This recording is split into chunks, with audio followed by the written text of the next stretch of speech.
আসসালামু আলাইকুম, সবাই কেমন আছেন? আল্লাহর রহমতে আমরা তো ভালো আছি। তো আজকে আবার আসলাম আপনাদের মাঝে নতুন একটা ব্লগ নিয়ে।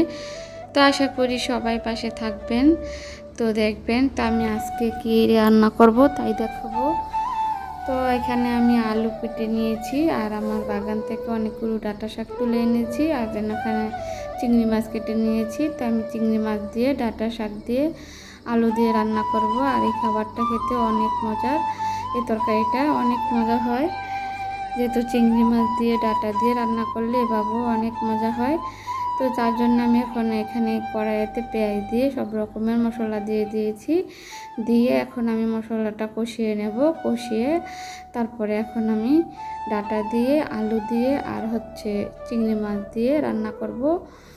তো এখন আলুগুলো দিয়ে দিয়েছি, যেহেতু ডাঁটা শাক সিদ্ধ হতে বেশি দেরি লাগে না, তার জন্য আগে আমি আলুগুলো দিয়ে দিয়েছি। আলুগুলো একটু কষিয়ে নেব মশলার মাঝে, কষিয়ে তারপরে আমি শাকগুলো দেব। তো এখন আমি চিংড়ি মাছগুলোও দিয়ে দেব। চিংড়ি মাছগুলো দিয়ে আলুর সাথে একসাথে আমি কিছুক্ষণ কষিয়ে নেব।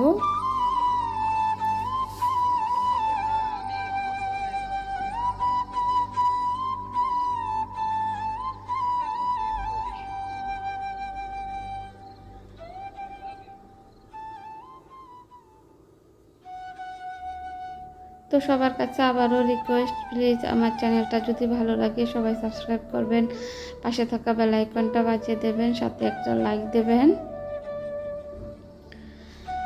তো এই তো আমি ডাঁটা শাকগুলো কেটে ধুয়ে সুন্দর করে পরিষ্কার করে নিয়েছি।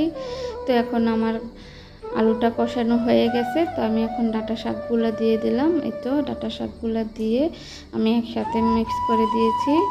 তো এই তো ডাঁটা শাকগুলো হতে একটু সময় লাগে না, আর একদম সফট হয়ে যায়, যেহেতু নিজের বাগানের ডাঁটা শাক। তো এখন আমি এই তো রান্নাটা হয়ে গেছে, প্রায় বেশি সময় লাগে নাই রান্নাটা হতে। তো এখন আমি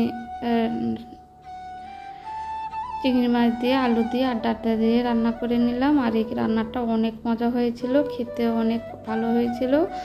তো ডাঁটা দিয়ে চিংড়ি মাছ দিয়ে এভাবেও অনেক মজা হয়। আর যেহেতু নিজের বাগানের ডাঁটাগুলো ছিল, একদম সফট হয়ে গেছে রান্নাটা। তো খুবই মজার হয়েছিল এই রান্নাটা খেতে।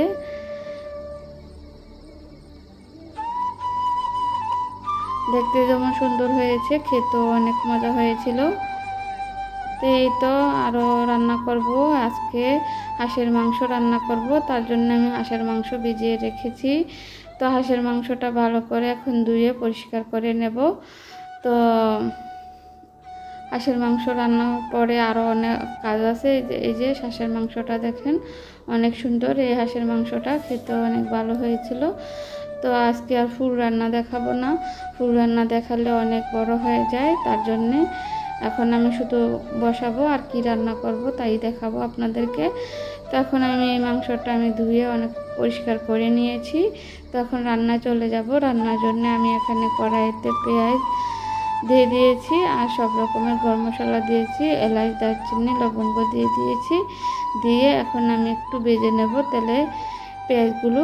তো ভেজে আমি সব মশলা দিয়ে দিয়েছি। এখানে মাংসে যা যা মশলা দেওয়া হয়, তো প্রতিদিনই তো রান্না দেখানো হয়, তো আজকে আর ডিটেলস কিছু দেখাইনি। তো এখানে মাংস যা যা রান্না করতে যা মশলা লাগে তাই দিয়ে দিলাম, দিয়ে ভালো করে কষিয়ে নিয়েছি। কষিয়ে এখন আমি হাঁসের মাংসটা দিয়ে দেব, দিয়ে এই তো রান্না করে নেব। রান্নার পরে তারপরে যেহেতু আরও বাকি কাজকর্ম, রান্নাঘর পরিষ্কার করতে হবে, তারপরে খাওয়া দাওয়া করব। তো এই তো আর ঘরে থেকে তো আর কাজ কি, এরকম এই প্রতিদিন এরকমই চলতেছে। তো এই তো মাংসগুলো দিয়ে দিলাম। আমি এখন মাংসগুলো দিয়ে ভালো করে কষিয়ে নেব। তো আজকে আমি আর আলু দেব না, আমি কষিয়েই মাংসটা রান্না করব, ঝোল কম দিয়ে। তারপরে এই তো রান্না করে নেব হাঁসের মাংসটা।